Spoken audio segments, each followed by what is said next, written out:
The scent of pine and cinnamon usually filled my home with warmth this time of year, a comforting prelude to the festive chaos of Christmas. But today, a different aroma hung in the air, the bitter tang of disappointment, sharp and acrid. I, Eleanor Vance, at 68 years young, had always considered myself the steadfast matriarch, the quiet anchor of our family. My life, a tapestry woven with threads of sacrifice and unwavering love, was about to unravel, exposing a truth I had long chosen to ignore. It was Christmas Eve, and a text message, stark and unforgiving, had just landed in my lap, threatening to shatter not just my holiday, but the very foundation of my world. Before we jump back in, tell us where you're tuning in from, and if this story touches you, make sure you're subscribed, because tomorrow, I've saved something extra special for you. I smoothed the elegant, deep emerald dress I'd chosen for Christmas dinner, a subtle shimmer catching the afternoon light. It was a classic, something I'd worn to countless family gatherings over the years. Dignified, festive, and comfortable. At 68, I'd long since abandoned the whims of fleeting fashion, preferring timeless pieces that spoke of quiet confidence. My daughter Clara had always appreciated my understated style, or so I'd thought.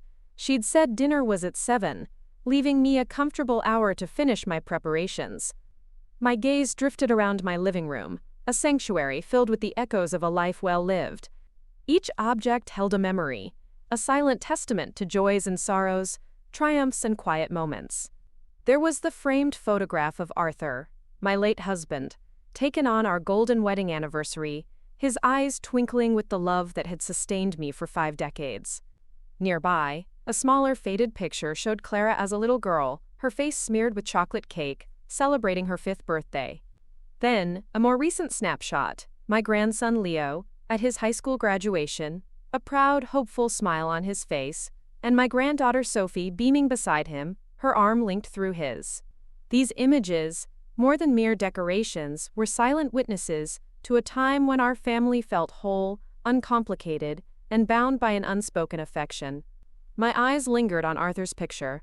What would he say now? It had been 10 years since he'd passed, and I still found myself mentally consulting him, seeking his quiet wisdom.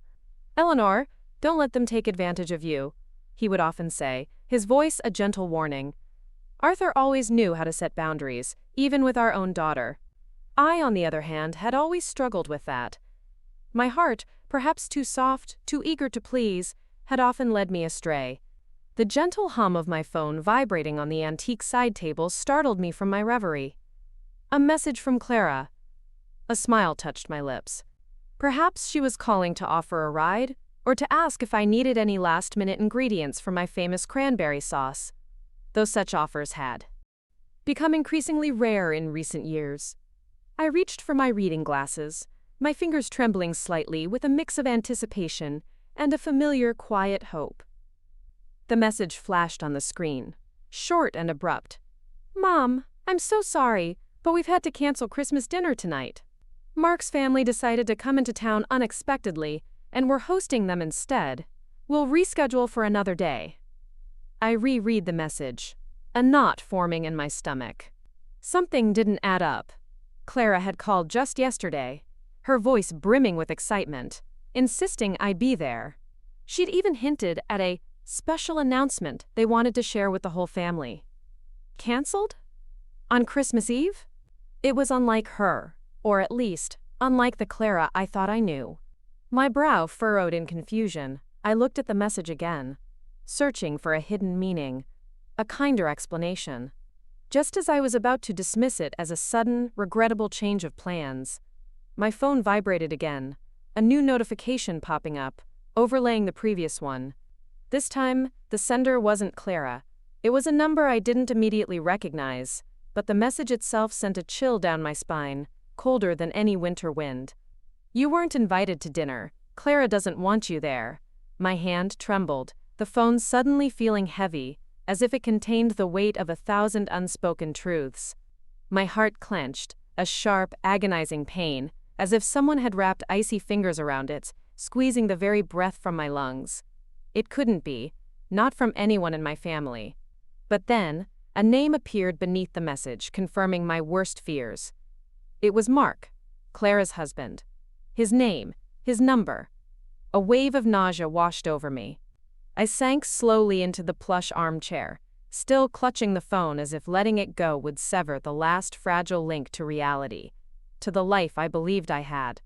Memories, vivid and cruel, flashed before my eyes. Little Clara, her tiny hand clutching my skirt on her first day of kindergarten, her tear-streaked face looking up at me for reassurance.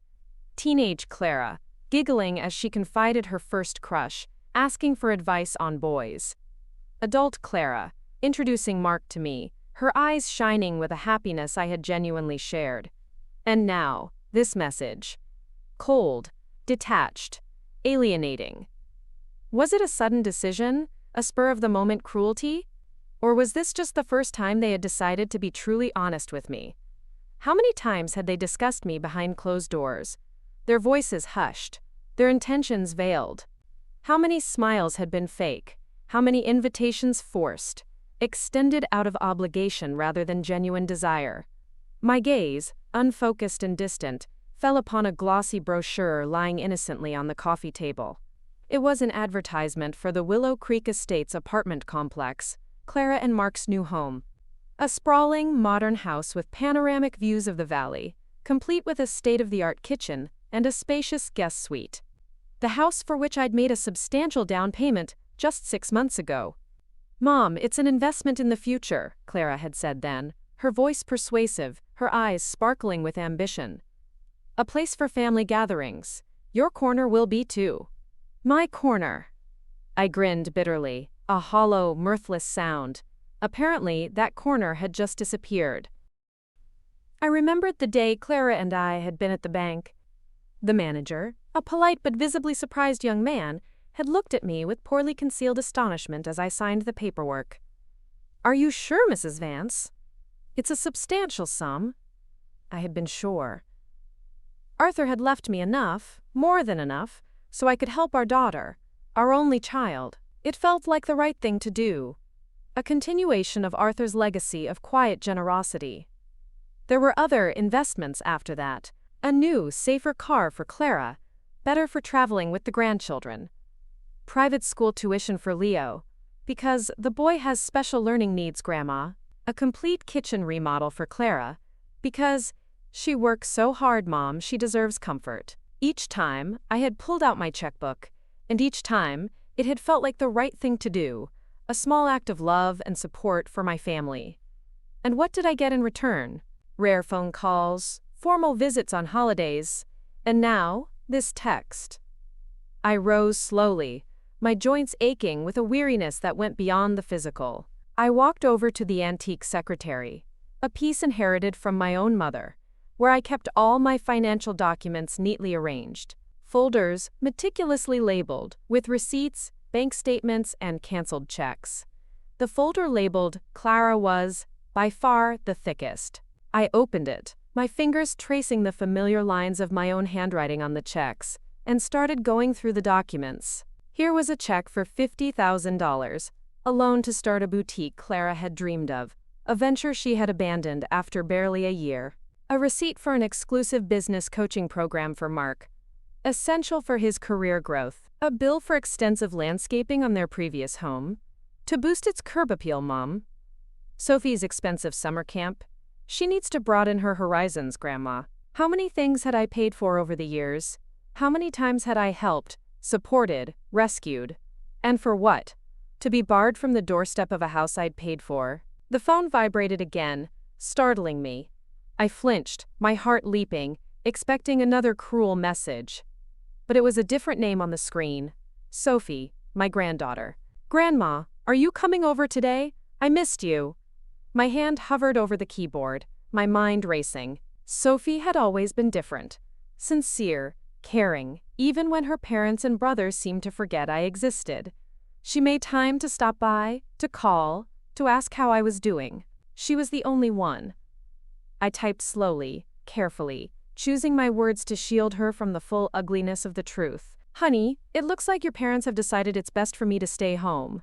I pressed send, my finger lingering on the button. A few seconds later, the reply came. What? Why?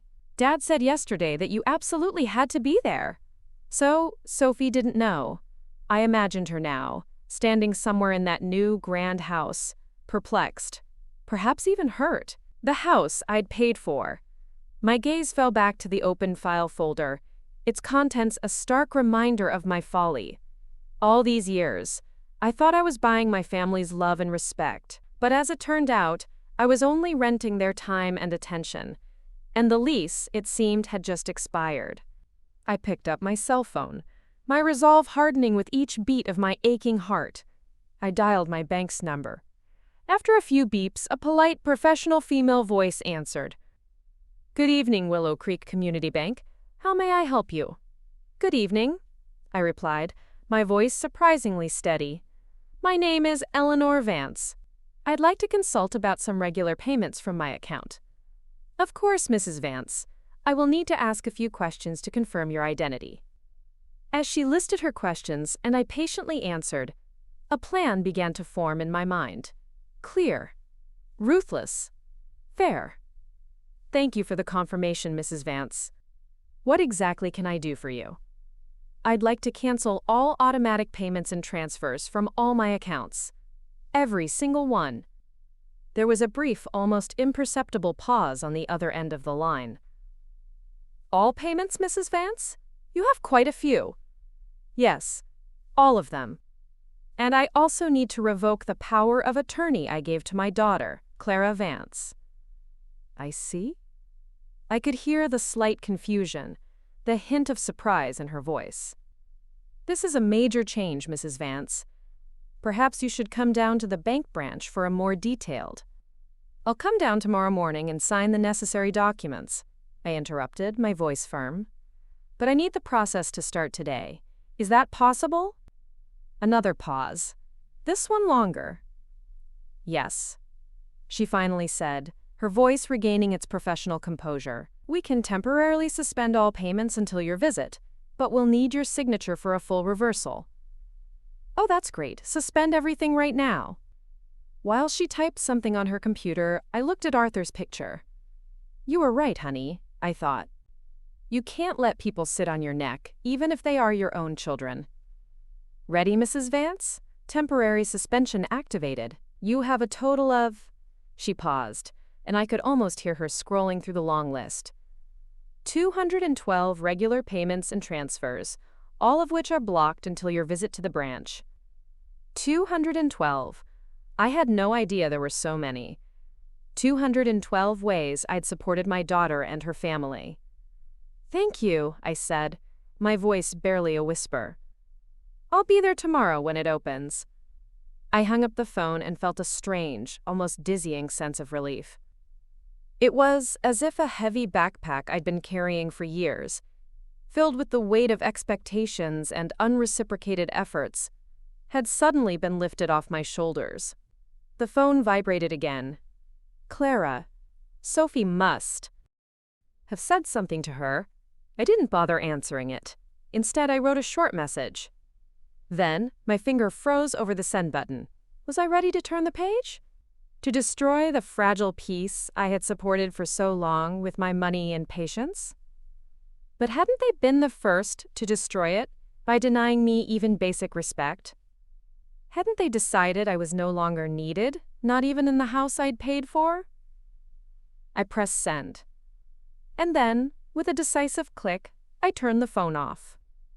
In the quiet of my living room, a profound calm settled over me. For the first time in years, I had done something not for my daughter or her family, but for me. And it was liberating. I walked over to the closet and pulled out an old photo album, its leather cover soft and worn from years of handling.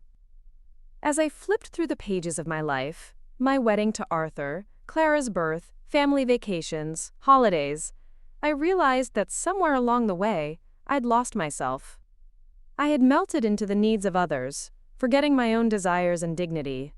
Arthur had always said, "Eleanor, don't let anyone take you for granted." Even on his deathbed, he had made me promise to take care of myself as I took care of others. I hadn't kept that promise. Until today, I closed the album and put it back on the shelf. Then, I took off the emerald dress I'd chosen for a Christmas dinner I wouldn't attend, and changed into my comfortable house dress. I made myself a cup of chamomile tea and pulled out a book I'd been meaning to read for a long time, but kept putting off because of the endless requests and obligations to my family. Tomorrow would be a new day. A day when I would start a new chapter of my life, without the financial shackles that bound me to people who didn't value my help, or myself. 212 receipts. 212 reasons to move on.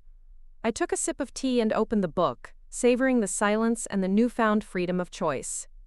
My phone stayed off, and my heart, for the first time in a long time, beat steady and calm.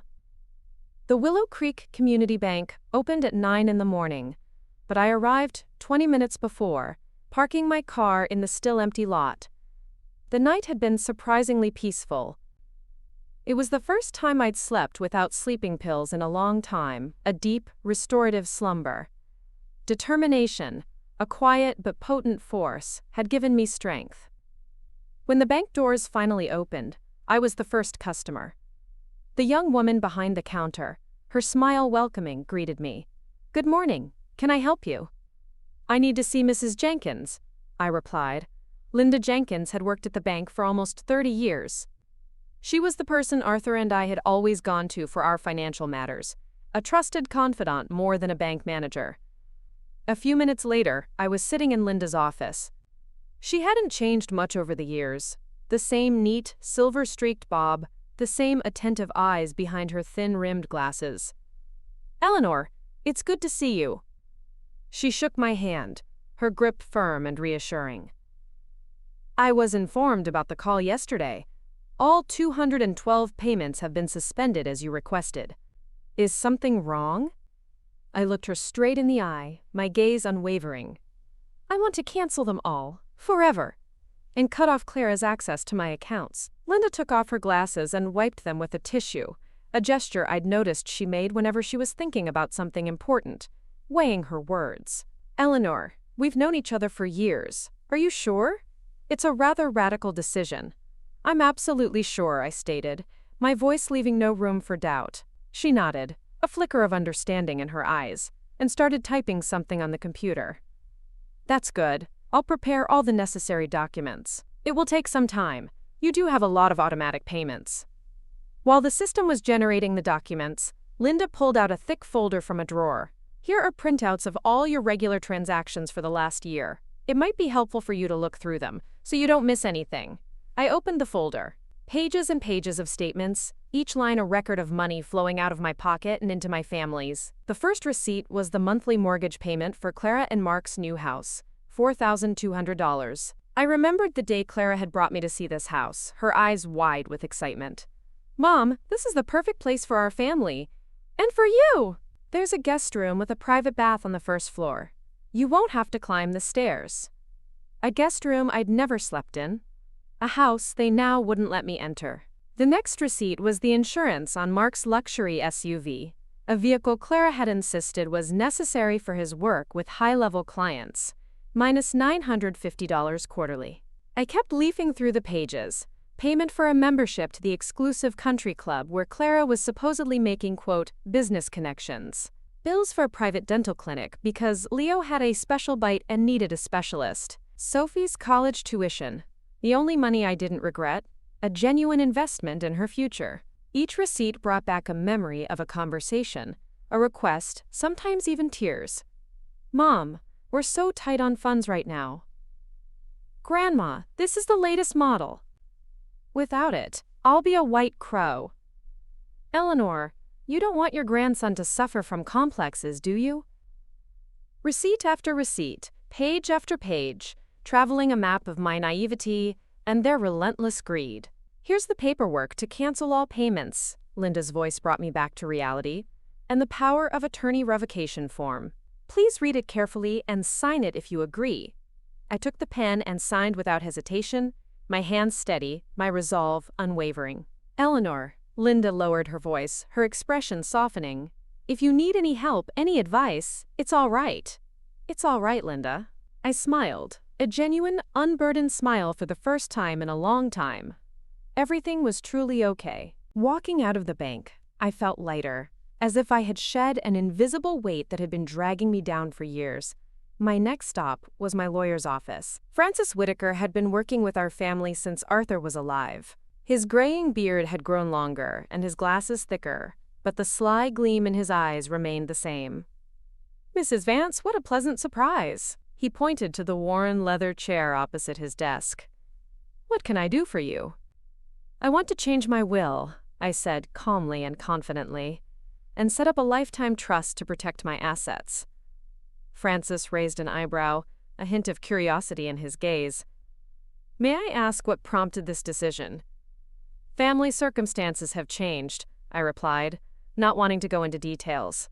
"I need to know how I can legally and safely manage my finances without interference from my daughter or her family." He nodded, a flicker of understanding in his eyes, without asking any more questions.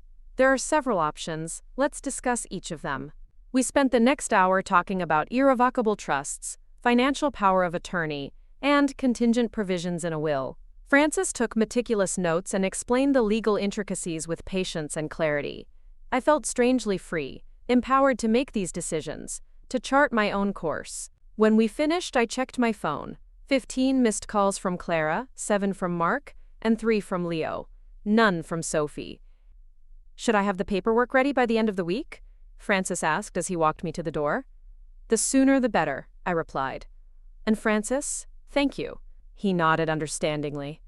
"You know, Eleanor, Arthur always said you were stronger than you looked. I'm glad to see he was right." I walked out of the office with a slight smile. Arthur! He always saw right through me. On the way home, I stopped at the supermarket. For the first time in a long time, I bought groceries just for myself, not thinking about Clara's preferences or Leo's favorite snacks. It was a strange but profoundly pleasant feeling to think only of my own desires. There was a surprise waiting for me at home. Sophie was sitting on the porch, her arms wrapped around her knees, looking small and vulnerable. She jumped up when she saw my car. "Grandma!" She rushed over to me, helping me with the grocery bags. "I've been calling all day. Why didn't you answer?" I looked at my granddaughter carefully. Sophie looked so much like me when I was young. The same warm brown hair, the same stubborn wrinkle between her eyebrows when she worried. "I've had a busy day, dear," I said, opening the door. "Come in and tell me what happened." We went into the kitchen. Sophie sat at the table, tapping her fingers nervously on the countertop while I sorted through the groceries. "Grandma, what's going on? Dad's in a panic. He says you've blocked all payments and won't answer your phone." I calmly took out the kettle.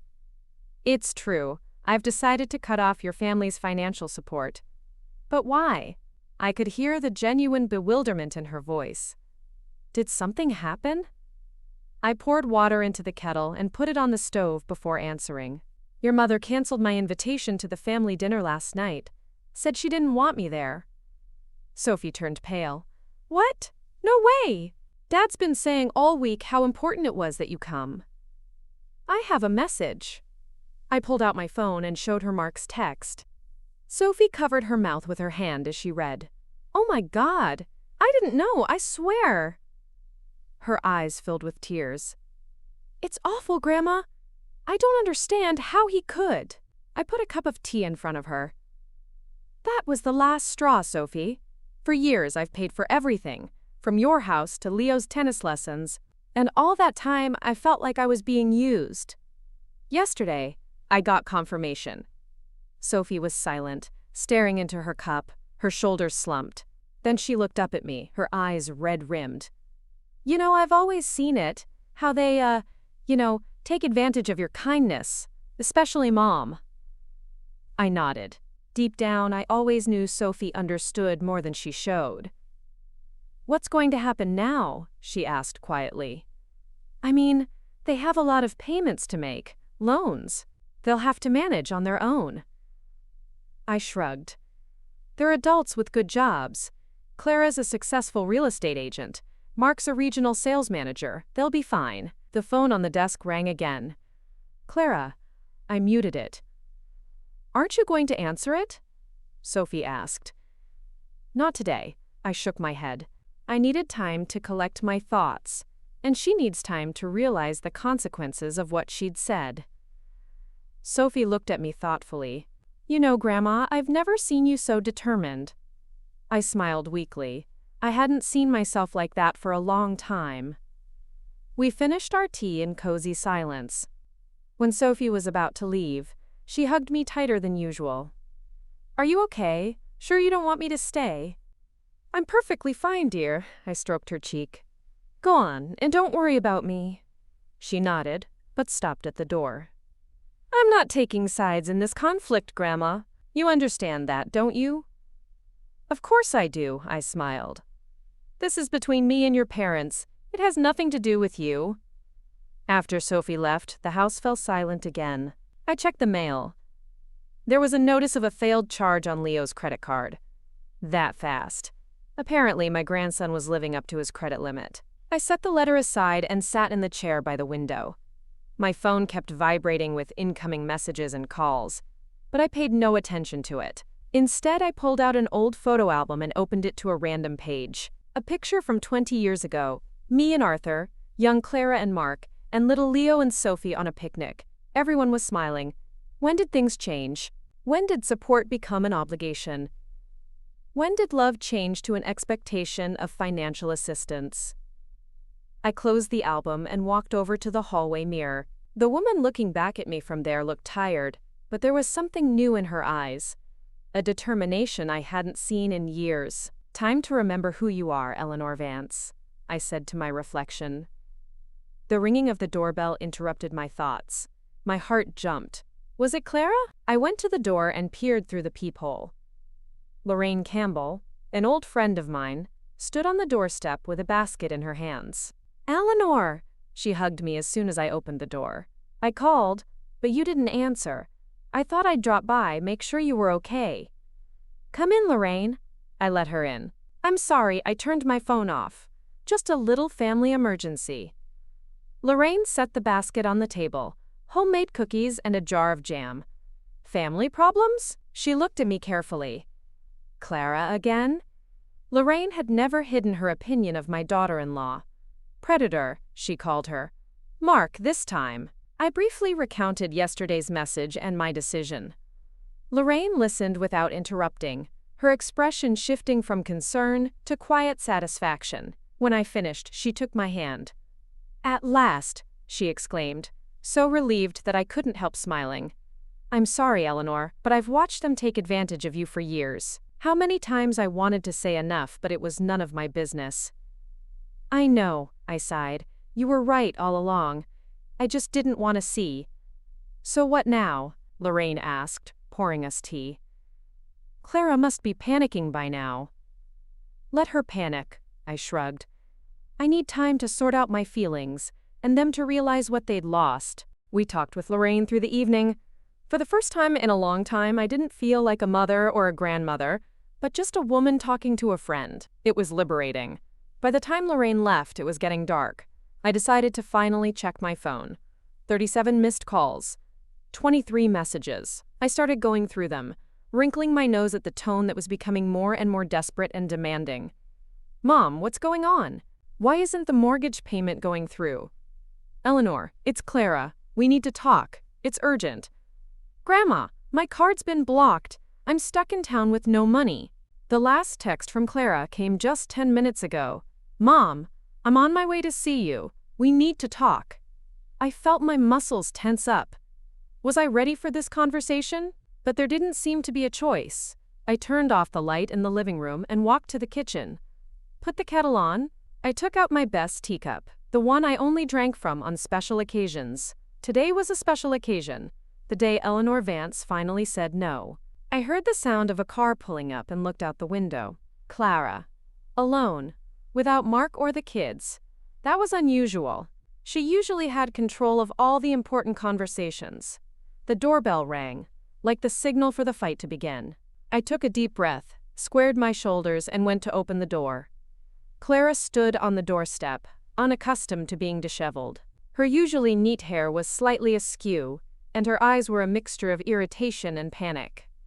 I silently stepped aside to let her in. Mom, what's going on? Clara didn't waste time with greetings. Her voice was sharp, laced with a barely concealed urgency. "All the payments have been rejected.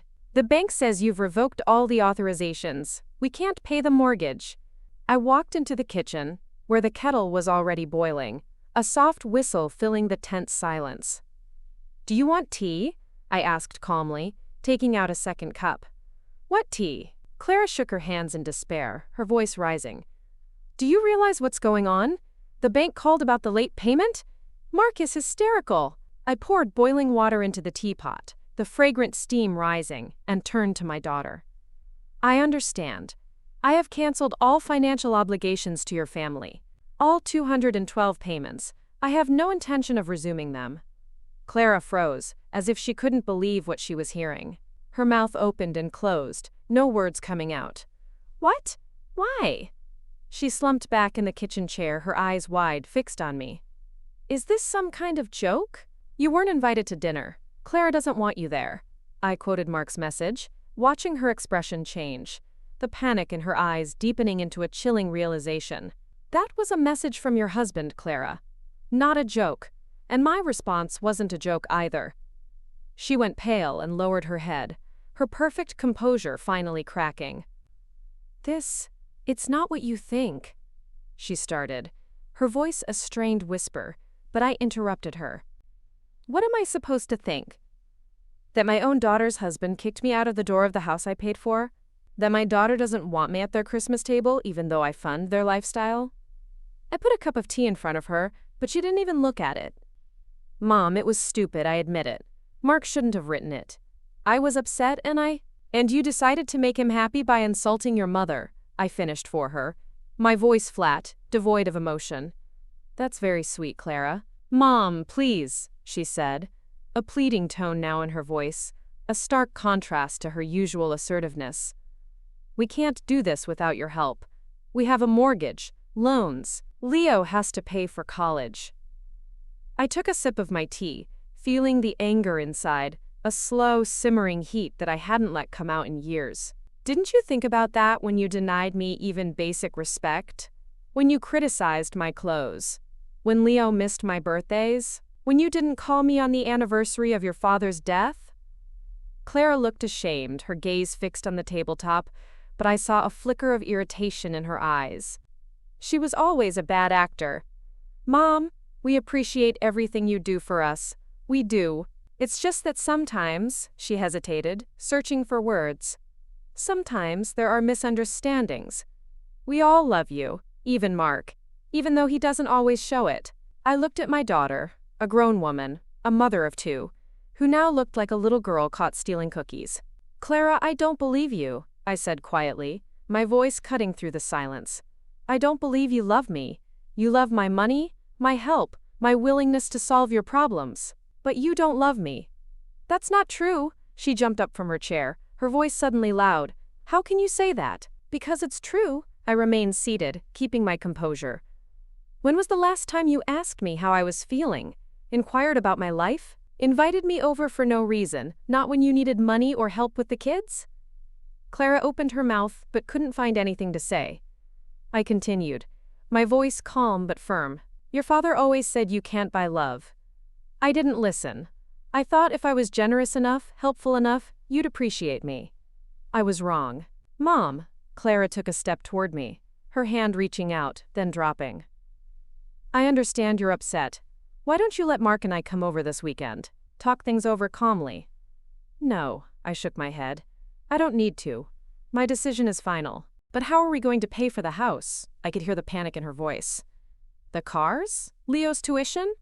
You have a good job, Clara. So does Mark. You're adults. You can handle it." She clenched her fists, and I saw the irritation on her face change to anger. "You can't do this to us!" Her voice rose, shrill and demanding. After everything you?" "What?" I stood up too, meeting her gaze. "What have you done for me, Clara? Name one thing you've done for me unselfishly, expecting nothing in return." She was silent again, and I could see her frantically going over the events of the last few years, trying to find an example. Her silence was more eloquent than any words. "You see," I sighed, a weary sadness in my voice. "You can't even think of one example." "It's not fair." She took a step back, her voice laced with resentment. "You're embarrassing me." "Embarrassing?" I grinned, a bitter, humorless twist of my lips. "What kind of embarrassment did you put me in by turning me down for a house and a family dinner?" Clara ran her hand through her hair, a gesture I remembered from her teenage years when she was nervous. "It was a mistake, Mom. I've already apologized. What do you want me to do? Get on my knees?" "I want you to leave," I replied, my voice quiet but firm. "I need time to think things over. When I'm ready to talk, I'll let you know." "But Mom—" "Go away, Clara." My voice was quiet but firm. "Please." She stared at me for a few seconds, as if she couldn't believe I was actually kicking her out the door. Then she silently turned and walked out of the kitchen. I heard the front door slam, and then the roar of her car's engine pulling away from the house. Only when the sound died down completely did I let myself sit up and exhale. My hands were shaking. Confronting my daughter was harder than I'd expected. Part of me, the old, familiar part of me, wanted to run after her, to tell her I'd give it all back, just so she wouldn't be angry. But I didn't. Instead, I finished the cooled tea and started washing the dishes. I needed to keep my hands busy, to calm my mind. Wah. The phone rang. "Mark." I rejected the call. A minute later, a message came through. "Eleanor, we need to talk. Clara told me about your conversation. I think there's been a terrible misunderstanding. Let's talk things out like adults." I grinned. Like adults. Mark always loved that phrase, especially when he wanted to show his superiority. I didn't respond. The next morning began with a visit from Francis Whitaker, my attorney. He brought the papers to sign a new will and trust deed. "It's all ready, Eleanor." He laid the papers out on the table. "As we discussed, the bulk of the estate goes into an irrevocable trust with you as the sole beneficiary during your lifetime.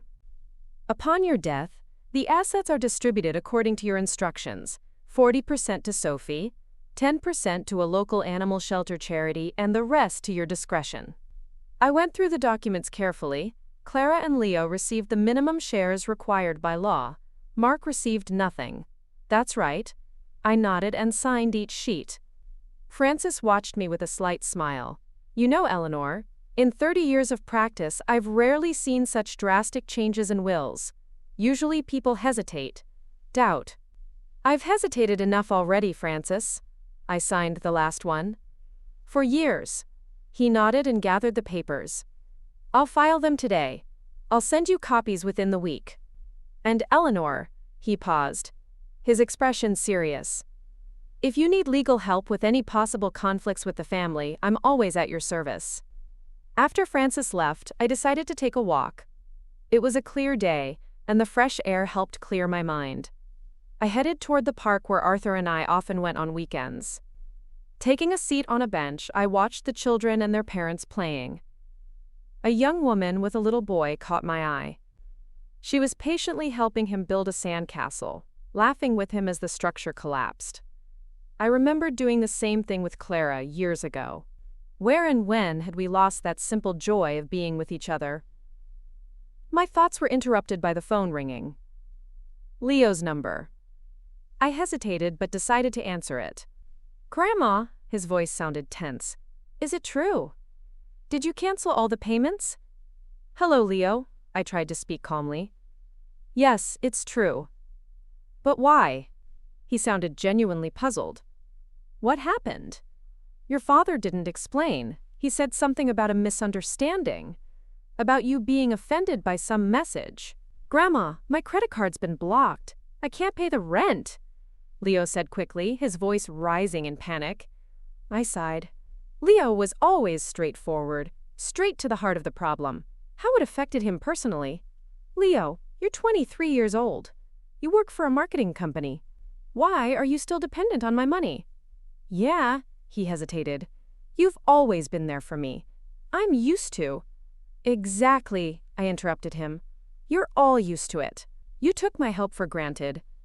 Never wondered how I felt when your father wrote to tell me I was unwelcome in the house I was paying for."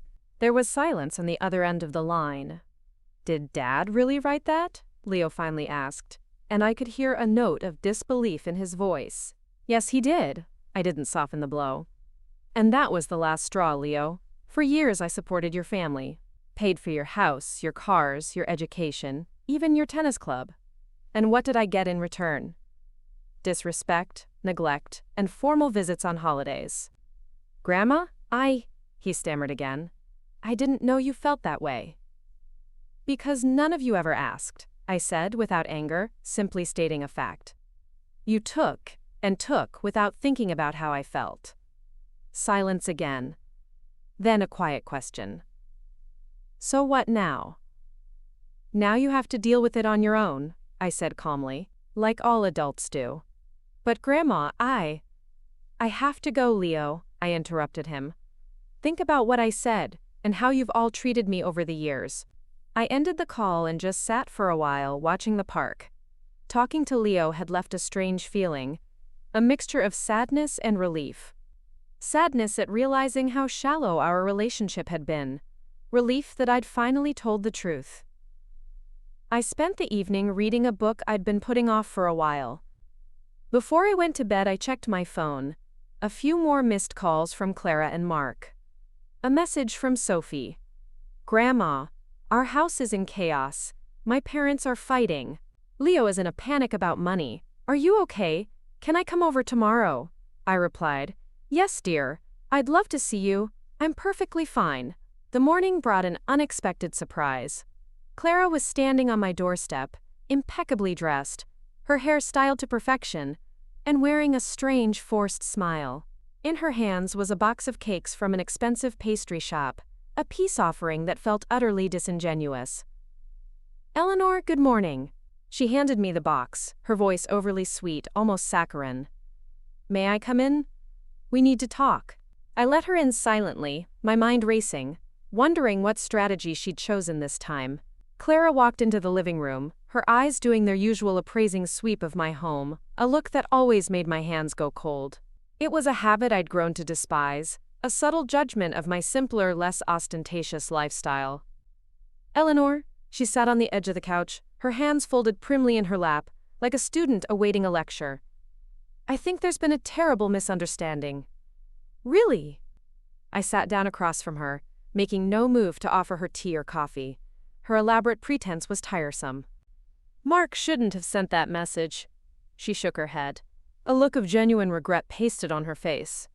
"It was an emotional reaction. We were stressed about work, planning dinner." "Clara," I interrupted her, my voice flat, devoid of the emotion she clearly expected. "Let's not waste time. You're not here to apologize. You're here for the money." Her practiced smile faltered for a moment, a flicker of genuine annoyance crossing her features, but she quickly recovered, pulling the mask of sincerity back into place. "Eleanor, it's not fair. I'm truly sorry for what happened. We all appreciate your help and support. You are an important part of our family. So important that you didn't want me at your table?" I asked calmly, without a trace of anger. Clara sighed, a dramatic exhalation, as if explaining something to an uncomprehending child. That night was special. We had important guests, potential clients. I wanted everything to go perfectly. You know how important this is to my career. And I would ruin it? I raised an eyebrow, my voice laced with sarcasm. With what exactly? With my old-fashioned clothes? Inappropriate comments? That's not what I meant. She pursed her lips, a clear sign of her frustration. Eleanor, let's be honest. You and I have always had a complicated relationship. But that's no reason to destroy the whole family. Mark's desperate. Leo can't pay his bills. We're in danger of losing the house. The house I paid for, I reminded her, my eyes narrowing. Which you helped pay for, she corrected me, her voice suddenly sharp. We put up a lot of money, too. I looked at this woman, beautiful, confident, used to getting what she wanted. She had been part of my family for 25 years, but I'd never felt a real connection to her, just a constant, uneasy tension. "Clara," I leaned forward, my voice low and steady. I will no longer finance your life. Not the house, not the cars, not Leo's education. Nothing. This is my final decision. Her face changed instantly. The mask of friendliness fell away, revealing the cold calculation I'd always sensed beneath her smiles. You can't do this to us. Her voice hardened, a dangerous edge creeping in. After all we've done for you. What exactly have you done for me, Clara? I asked, with genuine curiosity. We? She stammered, clearly unprepared for such a direct question. We included you in our family, allowed you to be a part of your grandchildren's lives, took care of you. Taken care of? I couldn't hold back a bitter laugh, a harsh, unexpected sound. When was the last time you asked me how I was feeling? When you called just to talk, not to ask for money. Clara stood up, her face pale with anger, her perfectly manicured hands clenched into fists. You're going to regret this, Eleanor. We're the only family you have. Who will take care of you when you are too old to live on your own? I'll take care of myself. I stood up too, meeting her challenge. Just like I did all my life before I started spending all my energy and money on your family. She headed for the door but stopped on the threshold. This isn't over, Eleanor. Mark won't leave it alone. You're his mother-in-law, he has rights. Rights to what, Clara? My money? I shook my head, a deep weariness settling over me. Go away, and don't come back until you learn some basic respect. After Clara left, I felt strangely empty. It was as if the final scene of a long play had been played, the curtain had fallen, and the actors had dispersed. I went to the window. The day was clear, sunny. Life went on. Neighbors worked in the garden. Children rode their bikes. The letter carrier delivered letters. My gaze fell on the kitchen table where a stack of unpaid bills lay. Before, I would have tackled them immediately, consumed by fear of missing the deadline and letting my family down. Now, I could pay them whenever I wanted. I could go to the store and buy myself a new dress without worrying if I had enough money to pay for Leo's tennis club. I could take that art class I'd been wanting to take for ages. For the first time in years, I was truly free. Free from obligation. Free from guilt. Free from the constant need to sacrifice my own desires for the sake of others. I picked up my cell phone and dialed Lorraine's number. Remember you were talking about going to the mountains next month? I asked when she answered. I'd like to join you, if the invitation still stands. Eleanor? I could hear the joyful surprise in her voice. Of course. We'd be delighted. But I thought you wouldn't be able to because of… I can now, I smiled. I no longer had any obligations holding me back. After talking to Lorraine, I pulled out an old notebook and started making a list. A list of things to do. Places to go. Things that I dreamed of doing but always put off for later, because there were more important things. Clara's needs. Mark's wants. Leo's whims.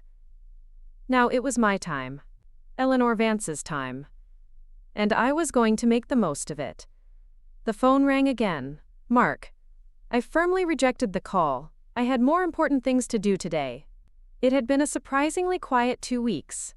I had expected Clara and Mark to try to change my mind, to deluge me with calls and visits, but after my daughter's visit, there was a strange silence. They never called again. Never came by unannounced.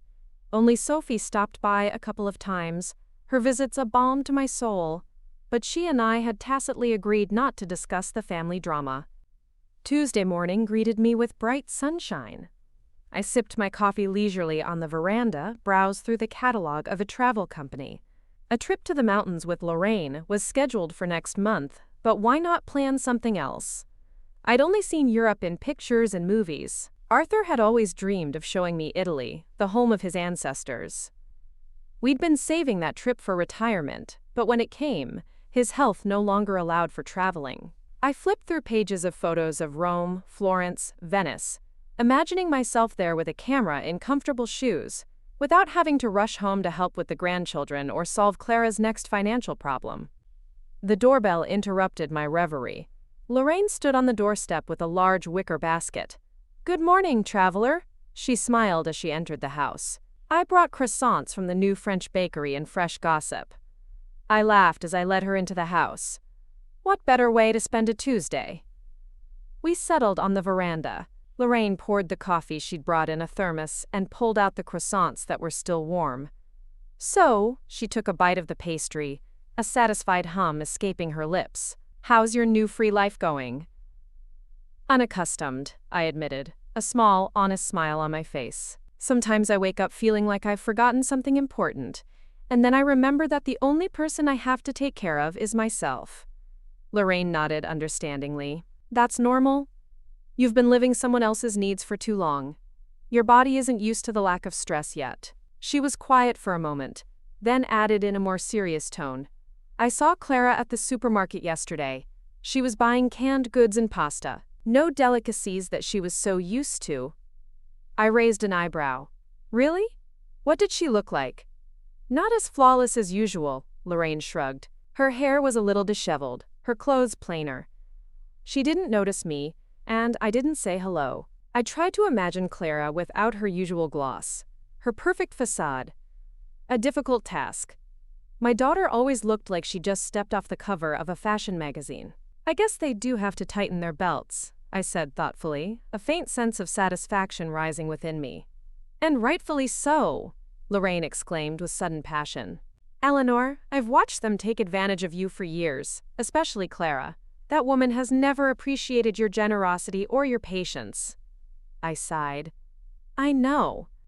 It's strange to think that they might be struggling financially. Mark's never been good at saving money. It's time he learned, Lorraine cut him off.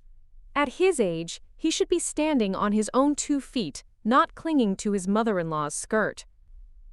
I couldn't help but smile at my friend's bluntness. Lorraine always said what she thought, without trying to soften the blow. I guess that's why we'd been friends for so many years. She was a breath of fresh air in the midst of all the falseness. Speaking of new life, Lorraine nodded at the catalog on the table. What are you studying? I'm thinking about going to Italy. I slid the catalog over to her. Arthur always wanted to show me Rome. Lorraine's face glowed. That's a great idea. When are you thinking of going? Maybe in the fall, I shrugged. I still have to plan and prepare. Why not sooner? Lorraine flipped through the pages of the catalog. June is the perfect time for Italy. It's not too hot yet, but it's warm enough for walking. I wondered what was holding me back. Before, there had always been reasons to postpone, to help with the kids, to be on call in case of another Clara crisis, to avoid spending money on myself when the family might need help. Now, those reasons were gone. You know, you're right, I smiled. Why not? I'll call the agency today. Lorraine nodded contentedly. Now that's the right decision. And you know what, if you want some company, I could come with you. Italy has been on my wish list for a long time. We spent the rest of the morning discussing possible itineraries and sites we'd like to see. For the first time in a long time, I felt truly excited, anticipating something new and exciting. When Lorraine left, I immediately called the travel agency and booked a consultation for the next day. Then I pulled out an old atlas Arthur had given me years ago and began studying a map of Italy, imagining myself in those exotic places. The doorbell rang, interrupting my reverie. I opened it and saw Leo, disheveled in a crumpled shirt, with dark circles under his eyes. He looked like he hadn't slept in days. Grandma? He shifted awkwardly from foot to foot, avoiding my gaze. May I come in? I stepped aside silently, letting him pass. Leo walked into the living room and sat on the couch, rubbing his hands together nervously. Would you like some tea? I asked, my voice calm, offering a small gesture of hospitality. No thanks. He shook his head, his voice hoarse. Grandma, I need help. He took a deep breath, as if about to dive into cold water. Money, Grandma. I need money. My card's been blocked. The bank's demanding payment. I can't pay my rent, my car. His voice was shaking, cracking with desperation. I'm totally screwed, pardon the expression. I looked at my grandson, a grown man who now looked like a lost child. Leo had always been spoiled, first by Clara and Mark, then by me. He'd never had to truly fight for anything, Never had to experience true financial hardship. How much do you owe the bank? I asked calmly, my expression betraying none of the turmoil I felt. 7,000. He lowered his eyes, shame coloring his cheeks. Gotten a little carried away with the credit cards the last few months. What did you spend that money on, Leo? I pressed, trying to understand the depth of his irresponsibility. What? He shrugged, still not looking at me. Various things. A new cell phone, a trip to the coast with some friends, a couple of parties. I was silent, waiting for him to continue, for some glimmer of remorse beyond the immediate crisis. Leo finally looked up, his eyes pleading. Grandma, I know I haven't been very attentive to you. I haven't called much. I haven't visited much. But I really love you, and I'm really asking you to help me now. I'll pay you back, I promise. His voice was earnest, almost convincing. I looked at him carefully, trying to see the sincerity behind those words. Leo always had a way of being charming when he needed something, a trait he'd inherited from Clara. Leo, I finally spoke, my voice gentle but firm. You're 23 years old. You've been working for a marketing company for almost 2 years now. Why haven't you learned how to handle your finances yet? He was embarrassed. Yeah, I don't know, I never really thought about it. I could always ask my parents or you. Exactly, I nodded. There was always someone to solve your problems. But Leo, you can't go on like this forever. Sooner or later, everyone has to learn to stand on their own 2 feet. I know, Grandma, he nodded enthusiastically, a flicker of hope in his eyes. And I will learn. I promise. Just help me this last time. I'll get an extra job, save money. I shook my head. No, Leo, I'm not giving you any money. His face stretched in surprise. He clearly hadn't expected a rejection, his default expectation of my endless generosity shattered. But Grandma, what am I supposed to do? What adults do when they find themselves in a difficult situation, I answered, my voice steady.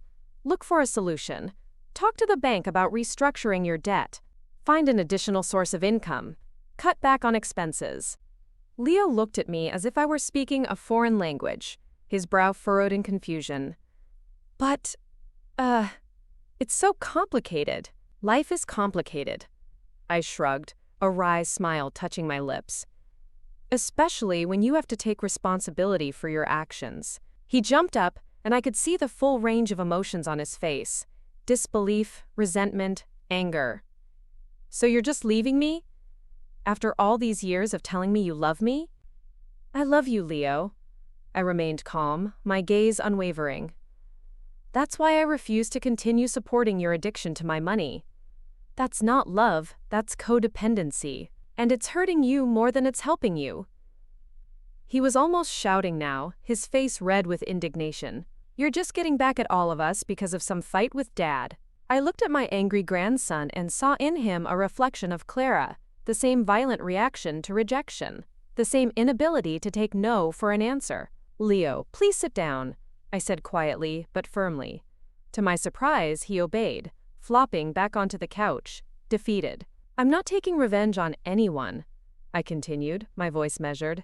I just stopped being an ATM for my family, stopped buying the love and respect that should be unconditional. I paused, giving him time to consider my words.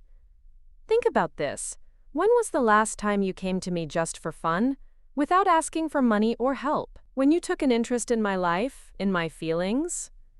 Leo was silent, avoiding my gaze, picking at a loose thread on the couch cushion. You can't remember, can you? I sighed. That's the problem, Leo. Our relationship has long since become a transaction.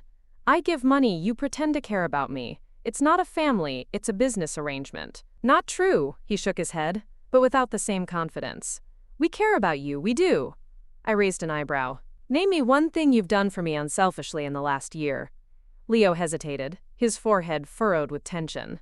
I could see him trying frantically to remember anything. A call, a visit, a gift that didn't involve a request or an obligation. I came to your birthday party. He finally squeezed out, his voice small. Yes, you did, I said, a faint, sad smile. An hour later than everyone else, without a present, and left right after the cake, saying you were meeting some friends. He lowered his head, his shoulders slumping even further.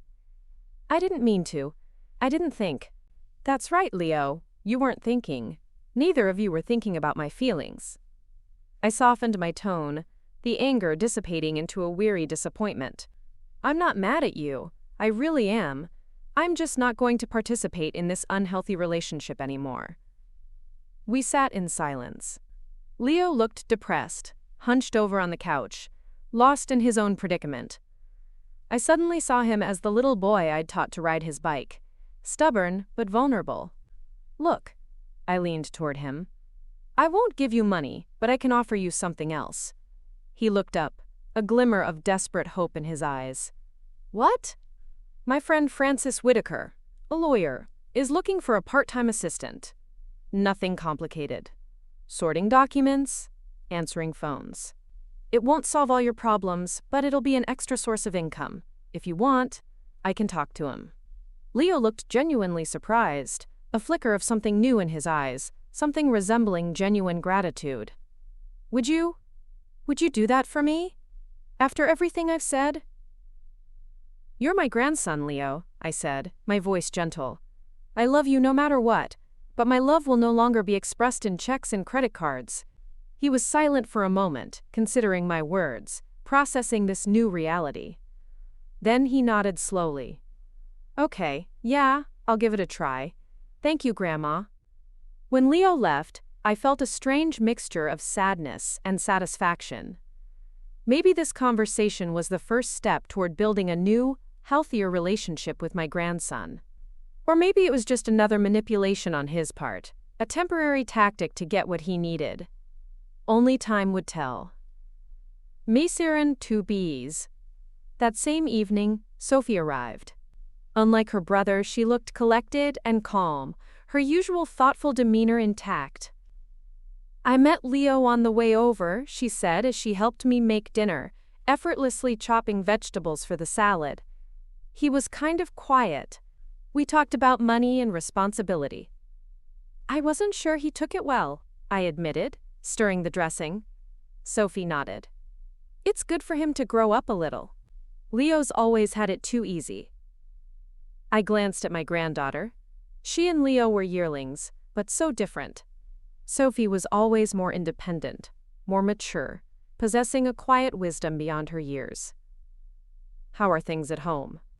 I asked cautiously, treading carefully into the volatile territory of her parents' marriage. Sophie sighed, a heavy, weary sound. Honestly, not great. My parents fight all the time. Mom blames Dad for not being able to convince you to return the financing. Dad says she's the one who ruined it with her snobbery. I'm sorry you have to be at the center of this conflict. I put my hand on her shoulder, a gesture of comfort. It's okay, she smiled weakly, a sadness in her eyes. I'd known for a long time that their relationship wasn't very healthy. They were together mostly for status and comfort. She didn't finish her sentence, but I understood. When both of those things were threatened, all the cracks became obvious. Clara and Mark's marriage had always struck me as an odd union. My soft-spoken, compliant daughter and her ambitious, overbearing husband. Now that the financial cushion, the one I had provided for so long, was gone, all the cracks in their relationship had become glaringly obvious. The foundation, built not on love but on convenience and materialism, was crumbling. They're selling Mom's car, Sophie continued, setting the table with practiced ease. The SUV you gave her the money for last year, and they're looking to refinance the mortgage. I nodded without commenting. Part of me felt a prick of conscience. I didn't want my daughter to suffer, but the other, stronger part, realized it was a necessary lesson. Sometimes, the most profound lessons are learned through hardship. You know, Grandma, Sophie sat down at the table, her eyes meeting mine, earnest and sincere. I want you to know that I support your decision. I looked at her in surprise. You do? Yes, she nodded firmly. I've seen them use you for a long time. Use you. Especially Mom. I tried to talk to Dad, but he always made excuses for her. I sat down next to her, unexpectedly touched by her words, a warmth spreading through my chest. Thank you, Sophie. It means a lot to me. I just want you to be happy, she took my hand, her grip firm. You've taken care of all of us for so many years. It's time to think about yourself. We ate dinner, a simple meal, talking about her work, my plans to go to Italy, and the books we'd recently read. It was just a normal conversation between two people who were genuinely interested in each other. No asking, no manipulation, no underlying tension. This, I realized, was exactly what I thought a family relationship should look like. A connection based on mutual respect and genuine affection, not financial dependency. When Sophie was about to leave, she hugged me tighter than usual. You know I'll always be there for you, right? No matter what happens between you and your parents. I know, honey. I stroked her cheek. And I'll always be there for you, not because I have to, but because I want to. After Sophie left, I sat in silence for a long time, thinking about the vicissitudes of family, the strange, unpredictable currents that ran through our lives. How strange that of all my family, it was my granddaughter who was the most understanding, the most mature, the most truly connected to me. Maybe that was the point, to pass on not only genes and property, but also values, principles, the ability to truly love and care. The phone rang, interrupting my musings. Mark's number. I hesitated but decided to answer it. Yes, Mark? Mom. His voice sounded strained, a thin veneer of politeness barely concealing his agitation. We need to talk tomorrow, as a family. About what? I asked calmly. About the situation we're in. About how we could fix it, he said, his voice taking on a slightly more urgent, almost desperate tone. I sighed. Mark, I told you and Clara, my decision is final. Mom, please, he said, a pleading tone in his voice. At least hear us out. We're ready to compromise. I hesitated. Part of me didn't want to continue this pointless circle of talk, this endless negotiation for what should have been freely given. But the other part, the wiser, calmer part, knew that a complete break with my daughter and her family wouldn't make me truly happy. There were still threads, however frayed, that connected us. And there was Sophie, who deserved a more peaceful family landscape. Okay, Mark, 2:00 tomorrow afternoon. My place. Thank you, Mom. The relief in his voice was almost palpable. We'll be there, all of us. I hung up the phone and went to the window. The evening sky was colored in shades of pink and gold, a beautiful, serene backdrop to the impending storm. I thought about tomorrow's meeting. Another round of family negotiations. But this time, it would be different. I had new rules. This time, I was playing on my own terms. I woke up early, even though the family meeting wasn't scheduled until 2 in the afternoon. Despite my outward calmness, I could feel the tension, a subtle hum beneath my skin. Something told me that today's conversation would be different from Clara and Mark's previous, individual attempts to influence my decision. To distract myself, I decided to garden. Working with the earth always calmed me, something peaceful and grounding about seeing your efforts turn into flowers and fruit. By noon, I had finished weeding and watering, showered, and prepared a light lunch for myself. Looking at the clock, I realized I still had plenty of time to gather my thoughts, to compose myself before my family arrived. At exactly 2:00, the doorbell rang with a decisive, insistent peal. I took a deep breath, consciously squaring my shoulders, and went to open it. Mark stood on the doorstep, alone, without Clara and the kids. Mom, he nodded, entering the house. His face was drawn, his usually neat shirt crumpled, and there were dark circles under his eyes, betraying his stress. The others will be here in a few minutes. I wanted to talk to you alone first. I silently led him into the living room, indicating for him to sit. Mark looked tense, his usual confident demeanor replaced by an uncharacteristic nervousness. Mom, he sat down across from me, his voice low, almost conspiratorial. I want you to know that what's going to happen tonight was not my idea, Clara insisted. I raised an eyebrow, a silent challenge. And what's going to happen, Mark? He lowered his eyes, avoiding my direct gaze. We. Clara feels that we need to take decisive action for you to realize how your decision affects the whole family. I could feel the anxiety building inside me, a cold dread twisting in my stomach. What kind of action? Mark opened his mouth to answer, but then there was the unmistakable sound of cars pulling up. Lots of cars. I went to the window and saw 3 vehicles pulling into the driveway of my house, one after another. Clara stepped out of the first one, perfectly dressed and combed, her face set with a look of unwavering determination. Behind her, Leo and Sophie. The other cars were filled with people I vaguely recognized: Clara's parents, her sister and her husband, some family friends. Mark, I turned to my son-in-law, my voice barely a whisper, infused with disbelief. What does this mean? He looked confused, as if genuinely caught off guard by the sheer scale of the ambush. Clara decided that a family meeting would be more effective if all interested parties were present. Stakeholders? I couldn't believe my ears. My daughter had brought a bunch of outsiders into my house to discuss our family conflict, to publicly shame me.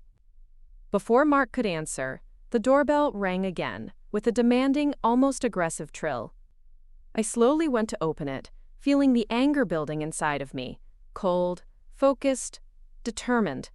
Clara stood on the doorstep with a strange, triumphant smile. "Eleanor, good afternoon," she spoke louder than usual, obviously for the audience behind her. "We are all here to discuss the situation at hand, as a family." I looked around at the assembled group, at least 10 people, all with expressions of awkwardness and curiosity on their faces. "Clara," I said quietly, but firmly, my voice unwavering despite the shock. "I didn't invite all these people into my house." "But this is family, Edith." She waved her hands in exaggerated surprise, playing to the crowd. "Isn't a family supposed to support each other in times of need?" I saw Sophie standing off to the side, clearly embarrassed, her gaze fixed on the ground. Leo, on the other hand, stayed close to his mother, mimicking her confident, almost defiant posture. "I'm my parents," Clara pointed to an elderly couple who offered me weak, uncomfortable smiles. "My brother Curtis and his wife, my sister Paige, and her husband. They're all concerned about what's going on. We're all one big family, aren't we?" I looked her straight in the eye, my voice cutting through her theatrical performance. "No, Clara, we're not. This is my house, and I decide who I invite into it. Right now, I'm only inviting you, Mark, and the kids. The rest of you will have to leave." Clara took a step forward, her smile strained, her eyes narrowing. "Eleanor, don't be so inhospitable. People have come a long way." "On your initiative, not mine," I remained adamant, my resolve hardening with each of her attempts at manipulation. "Either they leave, or there will be no conversation at all." There was a tense pause. I could see Clara thinking frantically, considering her options, weighing the optics of this public display. Finally, she turned to her relatives, her voice tight with forced civility. "I think we better continue this family conversation in private. Please, wait in the cars or take a walk around the neighborhood. We'll be done soon." Clara's relatives shifted awkwardly from foot to foot, exchanging glances, clearly uncomfortable. Finally, her father, a tall man with a military bearing, nodded. "Of course, dear. We'll be in the neighborhood." I watched in silence as they reluctantly separated, some heading back to their cars, others beginning a slow, aimless stroll down the street. Then, I stepped aside, letting Clara, Mark, Leo, and Sophie into the house. When the door closed, I turned back to the family, my voice sounding calm, even though I was seething inside. "So who's going to tell me what this circus is all about?" Preparing and narrating this story took us a lot of time, so if you are enjoying it, subscribe to our channel. It means a lot to us. Now back to the story. Clara was the first to break the tense silence, her voice sharp, tinged with accusation. "Eleanor, your decision to withdraw your financial support doesn't just affect Mark and me. It affects our entire extended family. My parents were counting on us to help pay for their nursing home." Mark's brother needs support because he lost his job. Mark's brother? I interrupted her, turning to my son-in-law, my voice cutting through her carefully constructed narrative. You mean David? The one I haven't seen in 5 years because you forgot to invite him to family gatherings? Mark looked confused, caught off guard by my sudden interjection. But Clara continued, undeterred, her voice gaining momentum. The bottom line, Eleanor, is that your selfish decision has created a domino effect. Everyone suffers, including your grandchildren. Leo nodded, picking up the baton, his voice echoing his mother's manufactured indignation. Grandma, I can't pay my rent. I'm being evicted at the end of the month. You could move back in with your parents temporarily, I said, stating the obvious. That's the problem, Clara exclaimed, throwing her hands up in exasperation. We can barely make ends meet on our own. The bank is threatening to foreclose on the house if we don't make the payments by the end of the week. I looked over at Sophie, who was standing quietly to the side, her face a mixture of discomfort and quiet observation. What about you, Sophie? Come to ask for money, too. She shook her head, her gaze meeting mine, clear and steady. No, Grandma. I'm here because I didn't want them to speak for me. I respect your decision. Clara gave her daughter an annoyed, almost venomous look, but continued, turning back to me, trying to regain control of the narrative. Eleanor, we're ready to compromise. We realize we've hurt you. Mark shouldn't have sent that message. It was a mistake that we're all paying for. This isn't about the message, Clara. I shook my head, my voice firm. The message was just the last straw. It's about years of neglect, disrespect, and use. Use? Clara threw up her hands theatrically, her voice filled with feigned outrage. We're a family. Families support each other. Interesting that you only bring up family values when it comes to money, I remarked calmly, my voice laced with a cold irony. Where was this family unity when I spent the holidays alone? When I was sick and none of you took the time to bring me medicine? When it was the anniversary of Arthur's death and none of you called? There was a profound silence. Mark lowered his eyes, suddenly finding the pattern on the rug intensely interesting. Leo shifted nervously from foot to foot, his earlier bravado completely gone. Only Clara remained unfazed, her expression fixed, as if this were just another business negotiation. We're all very busy, Eleanor. We have jobs, commitments. I've had work and commitments too, I interrupted her, my voice rising slightly, the years of suppressed frustration finally bubbling to the surface. But I always found time and money for my family, always putting your needs before my own. And how did you repay me for that? I looked at each of them in turn, my gaze sweeping across their faces. Mark, when was the last time you asked me how I was feeling? Not to be polite, but because you were genuinely curious. My son-in-law was silent, not looking up, his face a mask of discomfort. Leo, how many times have you come to me for nothing? Not when you needed money. My grandson licked his lips nervously, but didn't answer either. Clara, I turned to my daughter, my voice imbued with a deep sadness. Name one thing you've done for me over the years, one gesture of care or respect. She opened her mouth, her perfect smile faltering, but couldn't find anything to say. You see? I sighed, the realization a bitter pill. You can't even think of any examples of a normal human relationship between us. Because there were none. There were only transactions. I gave, you took. Clara was the first to come to her senses, her face hardening, her eyes blazing with renewed anger. Eleanor, this is manipulation. You're trying to make us feel guilty, to distract us from the core of the problem. And what is the crux of the problem, Clara? I asked with genuine curiosity, wanting to hear her twisted version of reality. It's that you are destroying our family with your selfishness. She was almost shouting, her voice echoing in the quiet room. We could lose the house. Leo could lose his apartment. My parents will have to move into a state-run nursing home, and it's my responsibility to provide for all of you. And it's my responsibility to provide for all of you? I shook my head, a slow, deliberate movement. Mark is 54 years old. Leo is 23. You're a successful real estate agent. Why are you still dependent on my money? Because you've always helped, Mark exclaimed, finally looking up, his voice tinged with a self-pitying whine. "We've come to rely on you for support, Mom." "Exactly," I nodded, the truth stark and undeniable. "You used to. You thought it was your right, not my choice. And when I decided to end this unhealthy dynamic, you didn't think about why I did it, but rushed to demand everything go back to the way it was." I went to the window. There were still cars outside, with Clara's relatives, lurking like vultures, waiting for news. It was so in her nature to make a public spectacle of herself, trying to shame me, to make me feel guilty. You know what the saddest part is? I turned to them, my voice heavy with disappointment. "You still don't understand what the problem is. You think I'm just offended by the message, that it's a whim that can be overcome with the right words, or a show of family unity."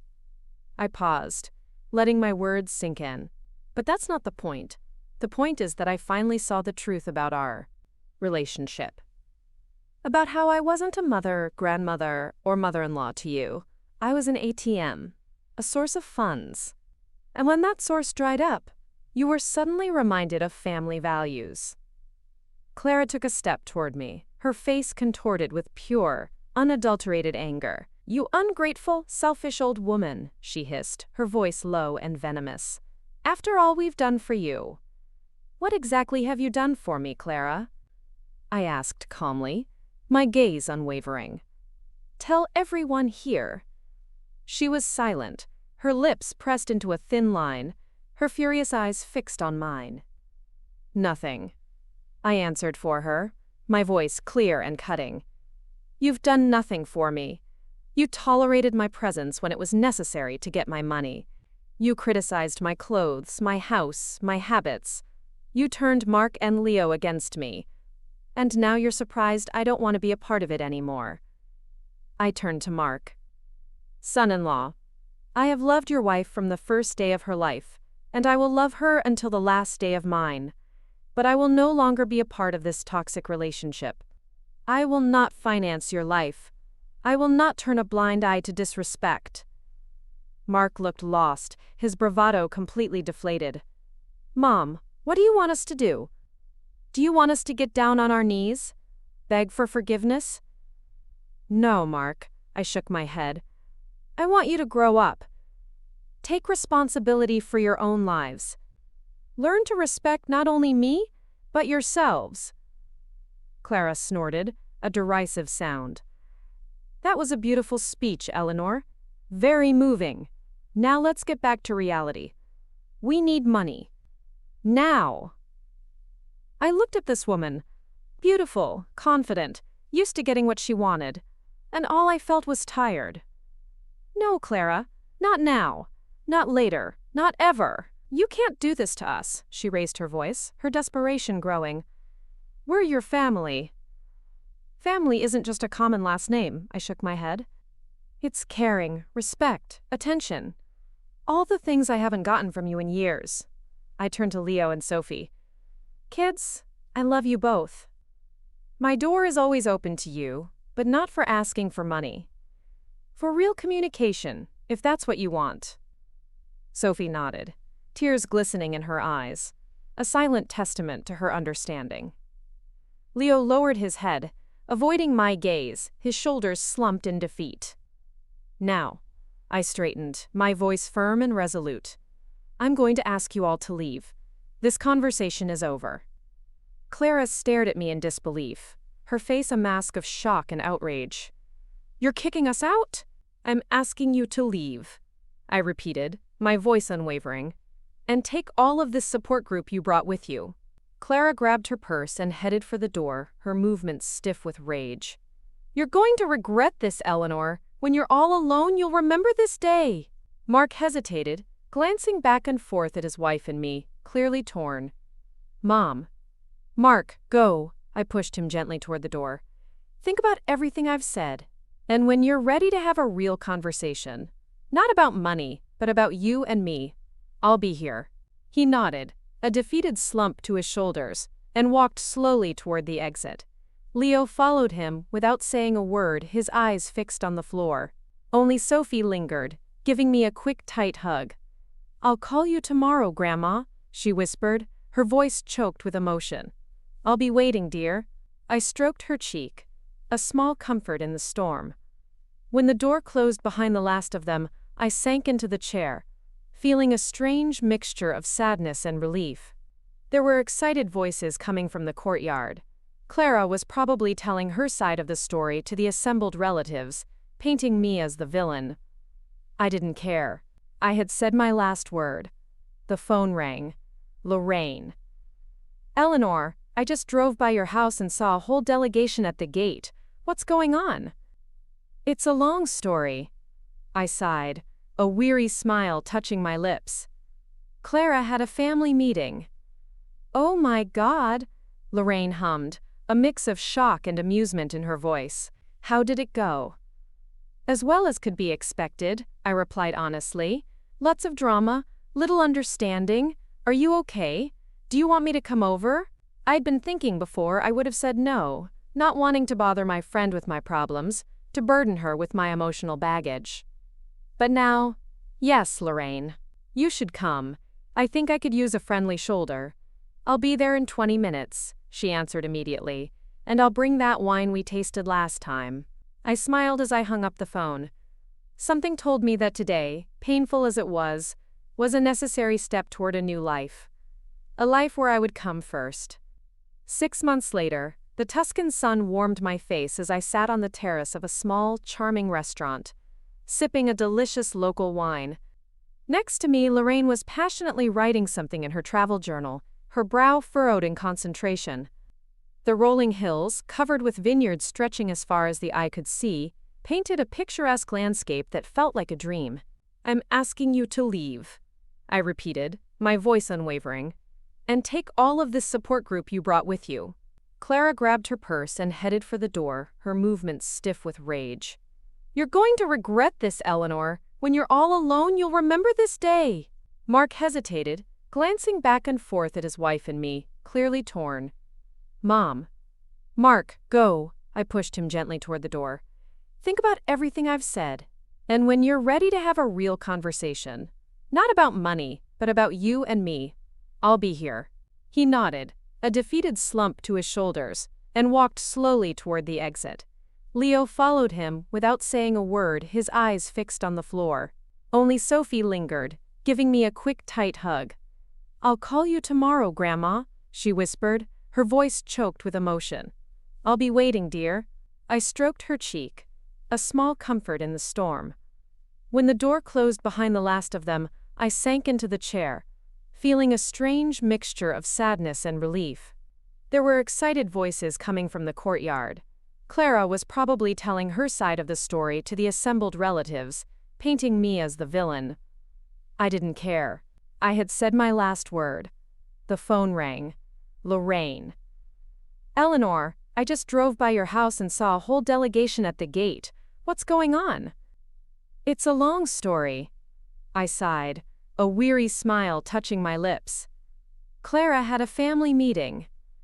"Oh my God," Lorraine hummed, a mix of shock and amusement in her voice. "How did it go?" "As well as could be expected," I replied honestly. "Lots of drama, little understanding. Are you okay? Do you want me to come over?" I'd been thinking before I would have said no, not wanting to bother my friend with my problems, to burden her with my emotional baggage. But now, yes, Lorraine. You should come. I think I could use a friendly shoulder. "I'll be there in 20 minutes, she answered immediately, "and I'll bring that wine we tasted last time." I smiled as I hung up the phone. Something told me that today, painful as it was a necessary step toward a new life. A life where I would come first. 6 months later, the Tuscan sun warmed my face as I sat on the terrace of a small, charming restaurant, sipping a delicious local wine. Next to me, Lorraine was passionately writing something in her travel journal, her brow furrowed in concentration. The rolling hills, covered with vineyards stretching as far as the eye could see, painted a picturesque landscape that felt like a dream. Others, to my husband, to my daughter, to her family. It was only now, in my old age, that I'd finally found the courage to use it for myself. My phone vibrated. A message from Sophie, with a picture of her new, small but cozy apartment. "Grandma, I can't wait for you to come back and see everything with your own eyes. I hope Italy is beautiful." I smiled as I replied to the message and attached a candid shot of the Tuscan landscape, the vineyards stretching towards the horizon. This bond with my granddaughter was precious, a lifeline to a healthier, more authentic familial connection. It was the only family thread I'd kept, because it was based on true affection, not financial dependence. In the evening, back at our cozy hotel, I settled with a book on the balcony, the gentle sounds of the Tuscan night filling the air. In the next room, Lorraine was on the phone with her daughter. I could hear her laughter through the open window, a sound of genuine connection. I thought about how afraid of being alone I had been my whole life, how I had clung to unhealthy relationships with my family just so I wouldn't be left isolated, and how, paradoxically, it was the decision to let go of those draining relationships that had brought me true freedom and joy. Yes, there were fewer people in my life, but the ones who remained, Sophie, Lorraine, the other friends I'd reconnected with, were there for real reasons, out of love, respect, and genuine interest in each other. I remembered Clara's last words, spoken with such venom, such certainty. "You'll regret it when you're all alone." But I wasn't alone. I was with myself. For the first time in years, truly with myself, not dissolved in the needs of others. Lorraine and I planned to visit a local winery in the morning and then a small museum in a neighboring town. No rigid schedules, no commitments, just things that brought us pleasure, that nourished our souls. This is what my life had become since that decisive step 6 months ago. A life where I finally allowed myself to be the main character, instead of a perpetual statistic. I took a sip of the warm evening air, filled with the essence of Tuscany. Arthur would be pleased. He always said I deserved more than I gave myself. And though it took many years and a painful epiphany, I finally realized he was right. At 68, I had finally learned the most important thing, to love myself as I loved others. And it was the most profound discovery of my life. The phone vibrated again. Mark's number this time. Before, I would have answered it immediately, ready to interrupt any activity for his call, prioritizing his needs over my own. But now, I just put the phone aside, gently, almost dismissively. Whatever my son-in-law had to say could wait. Now was my time. I raised my eyes to the starry Italian sky and smiled. All the 212 receipts, all the years of sacrifices and concessions, all that was in the past. There was only freedom ahead. Freedom to be herself, Eleanor Vance, without regard for other people's expectations and demands. And it was the most beautiful freedom I had ever experienced.